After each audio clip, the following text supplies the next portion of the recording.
So I usually get along with my mother-in-law, but sometimes we clash.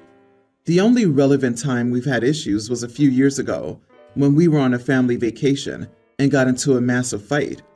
The long and short of it was, I missed an important family dinner at the restaurant my mother-in-law and father-in-law met at. Usually when I'm on vacation, I don't like to schedule stuff out and just explore and have fun, so I got distracted and missed dinner.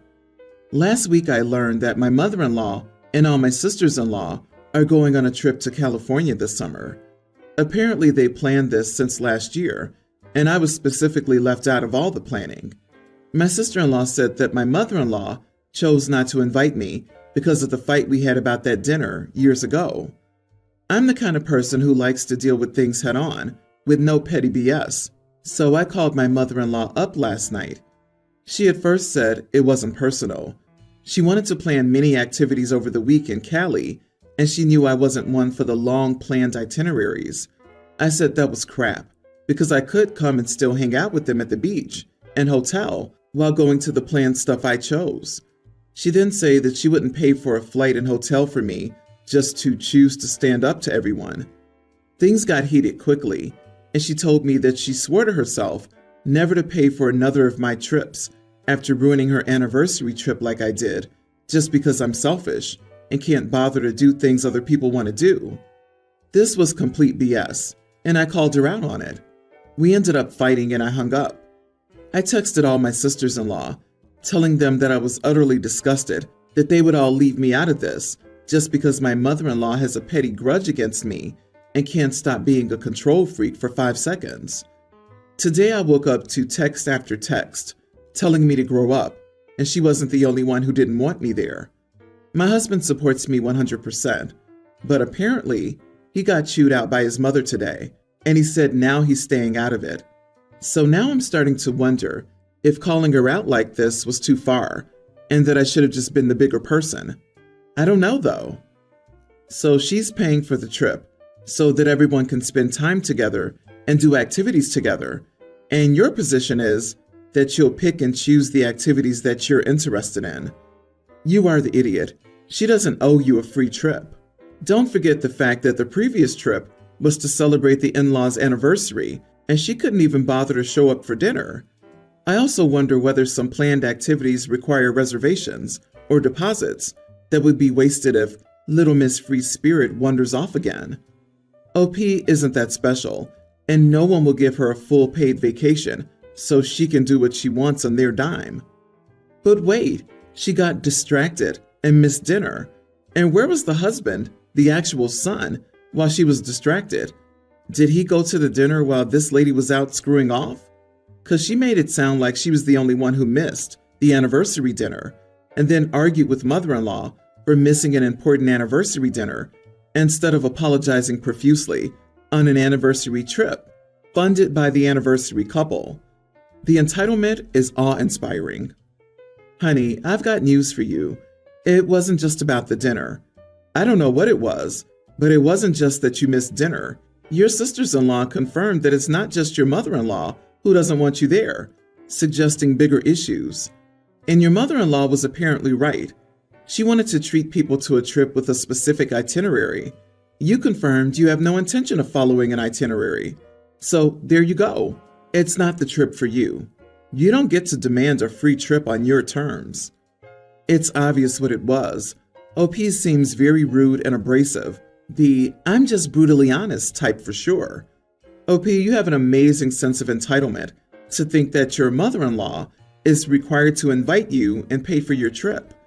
You may have some point if you were paying your own way, but you're a freeloader who didn't bother to be thankful in the past and is now surprised not to be invited again. Your husband should be standing up to you. He should be calling you out for your poor behavior. Instead, you're aggressively mistreating his family. Obviously, he can't have a frank discussion about these issues because you'll fly off the handle. I feel sorry for him. My husband and I have 2 boys. I have a cat, 6, and he has a dog, 2. I've never been a dog person. I knew I'd had to overcome my trauma eventually, so after months of harping on me about getting a dog, I allowed it, but it wasn't without protest.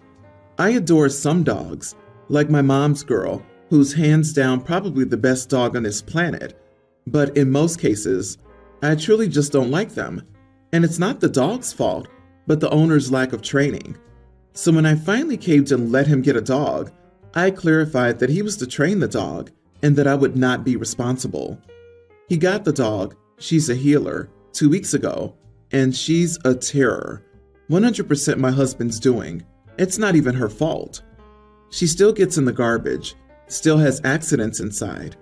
Her anxiety's to the point of her whining nonstop and constantly underfoot. She barks and whines whenever she's in the vehicle, and he insists on bringing her everywhere. She's reactive. She's food-driven to the point of excessively sniffing the floors for hours on end and never stops until she tires herself out. She stares at you, whining whenever you have food. I was just able to get her to stop nipping faces, her idea of playing and showing affection, if you go based on what my husband claims. He is the problem, but it has admittedly made me feel like I'm held captive in my home.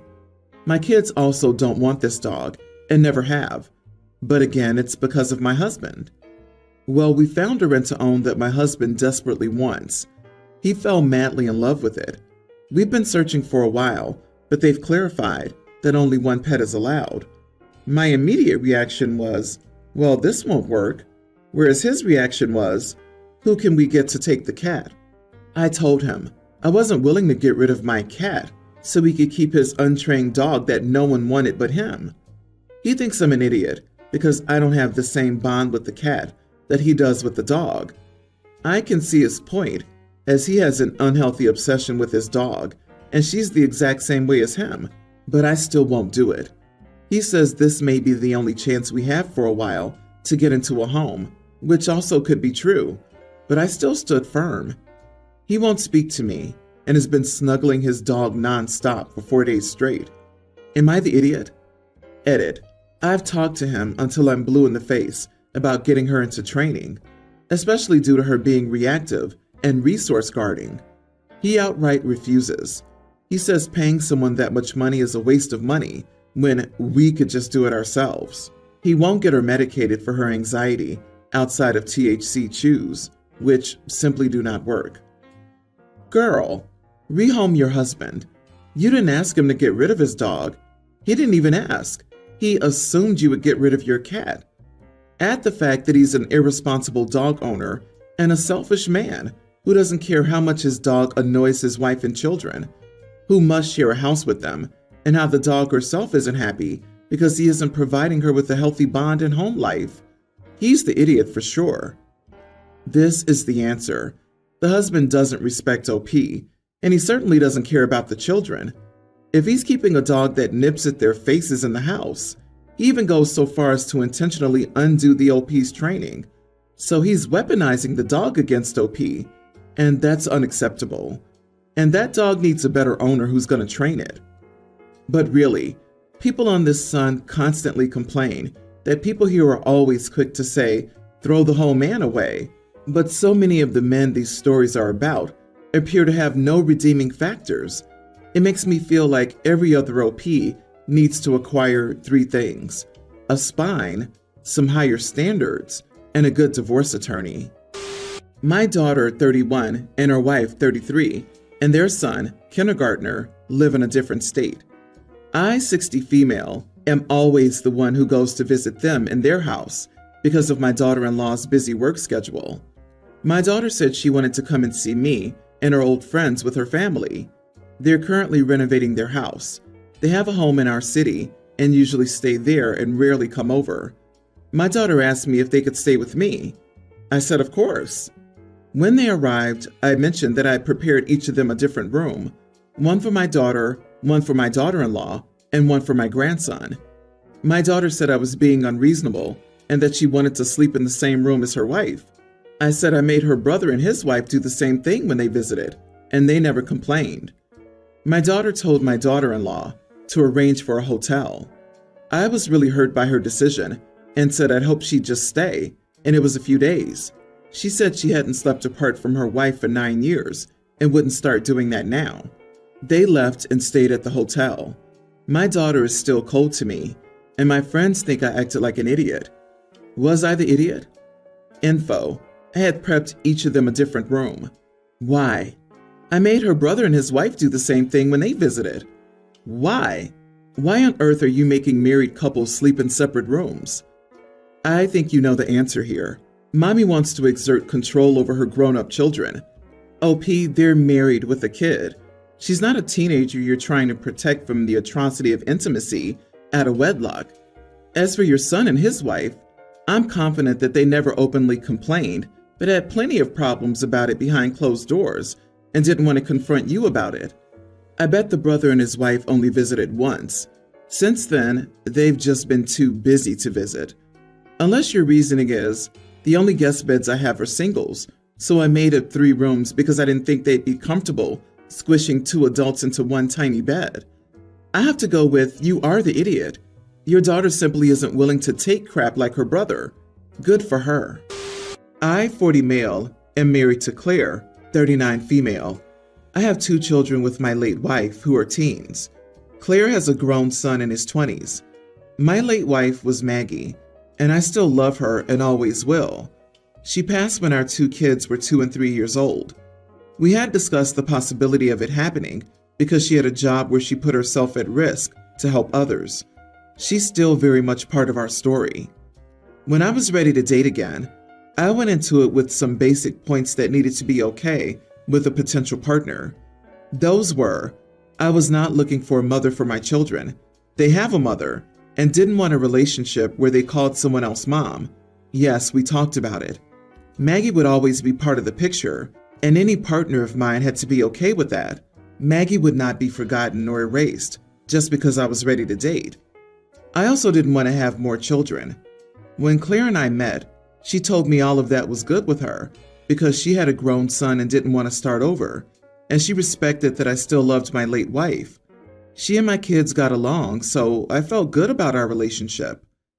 Things were good until last year, when my youngest told me Claire had been making them uncomfortable around Mother's Day, and that she had requested that my child suggest a change of plans and we do something for her that Mother's Day.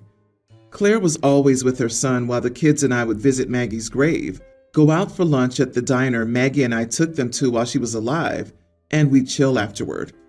Claire wanted us to drop that and never said a thing to me. I brought it up to her, and she told me she felt it was time that the kids and I joined her and her son for Mother's Day and embraced the person who was there. I told her she was celebrating with her son while my kids and I were remembering and honoring their mom. She was very closed off, and I told her we needed to speak to a therapist because I could see more was going on. It's taken this long, but since February, she's been opening up and saying how she does want my kids to view her as a mother and how she isn't okay with how things are, with them seeing her as a family but not a parent, and with how much Maggie's still a part of things. She also admitted her relationship with her son is not what she pretended it to be, and she wanted a chance to have a closer adult relationship with my kids and to be the mom of an adult she always thought she would be. I told her she couldn't use my kids to fulfill her wish when they don't want to be a part of it. She told me if I loved her, I would encourage them to at least try, and that I said that to her very dismissively. She told me I was being rude for the sake of being rude. Though the therapist agreed with me, Claire is still hurt about what I said. Am I the idiot? Not the idiot, as long as this is what your kids want. The thing is, kids can have more than one kind of parent in their lives. Rather than focus on never replacing their bio mom, you could encourage the 3 of them to form a different kind of relationship, one where she's a trusted adult in their lives without erasing the presence of your late wife. I can tell you love your kids. However, I also wonder if their reluctance to embrace Claire comes from a place of not wanting to disappoint you. They were tiny when Maggie died and aren't likely to remember much about her, but they instinctively understand your position on this. Being a step-parent is incredibly challenging. You do the work, love the child, often get no authority, and receive very little appreciation. So compassion for Claire is important too. After 13 years, it's very honorable that you're still including your late wife, but at this point, it's also time to let someone in and to bond as a family of 5 instead of 3 plus 2. She doesn't want your kids to call her mom, but she wants to have a healthy parental relationship with all 3 kids who she cares for every day. This doesn't sound like a crazy wish, like you're implying. As much as I respect that you were not trying to replace your late wife in your kids' lives, it sounds to me like your late wife takes up way too much space in your marriage. I, 20 female, have an older sister, Jen, 28, and a younger sister, Chloe, nearly adult. Jen made our lives a living nightmare. She was rude, reckless, a liar, a thief, everything. She refused to go to therapy and fought our mom every step of the way. None of us could have nice things because Jen would ruin them or the moment. She got into a screaming match with Chloe when she was 11 and Jen was 22. There's so much more she's done, but it's very personal. She was a bad person, full stop. When she was 24, she met her boyfriend, a literal godsend. Jen finally went to therapy, got a degree, and has a job. She's not perfect, but I can't acknowledge the effort as much as I dislike her. Over the past few months, she's been trying to reconnect with the family. Chloe's full no contact, but Mom and I have been seeing her. I feel like she's been lying to her therapist because she's been told she was the scapegoat. I was the invisible child, and Chloe was the golden child. This couldn't be further from the truth. I'll admit, at the height of Jen's spiral, Mom did assume everything bad was caused by Jen, but that was because it had been years of the same destructive pattern of behavior. Like, yes, Jen, you're an alcoholic. Of course she's going to assume it was you who stole her booze. Or assuming she got fired from her job due to her attitude, which is why she got fired from every job beforehand. Or assuming she was being brought home by the police because she regularly breaks the law. This was never Mom being malicious, but that's what you've come to expect over nearly 10 years. You will make a snap judgment. Jen and her fiance, Luke, met with me to have coffee, and she brought this up. And I'll admit I laughed in her face. She asked what was wrong, and I said, scapegoat? Seriously? Jen, I'm glad you're getting better, but you were a piece of crap growing up. She got really upset and said she was trying to reach out. I said I appreciated it, but she had to acknowledge how much hurt she caused everyone. She stormed out and texted me, saying she would not be disrespected like that, and that it took her years to realize the family's dynamic. Am I the idiot? Edit. I also want to clarify that Jen assigned these labels to us, not her therapist. I've learned that respectable therapists don't use terms like these, so my best guess is Jen has pulled this out of her butt while we were meeting, or her therapist reinforced it. Either way, Jen came up with this alignment, making me skeptical of her. Not the idiot. Your words were harsh, but they sound like they're spot on.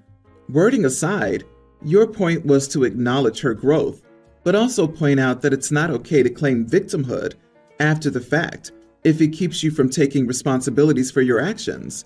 It sounds like she's made some strides. Still, if this turns into, I was actually the victim, her progress and therapy have gone sideways, and it'll become toxic again. You were right to point that out and ensure she knows you have your own memory of how this went down. Info. What was Jen's life like 8 to 13 years before you were aware of the family dynamic or could form memories? A lot of the behaviors you're talking about don't usually spring out of nowhere, and if there was abuse or neglect in Jen's early life, she was probably acting out. The fact that you were the invisible child suggests serious issues stemming from your parents. That's not crass at all. Let's say she had some abusive experience, then she abuses you and your sister because of that. If she's not responsible for her actions due to abuse, then you're not responsible for your actions due to her abuse, and the person you abuse because of that isn't responsible either. Who's responsible after all? When does it stop? You cannot be the bully and the victim in the same relationship.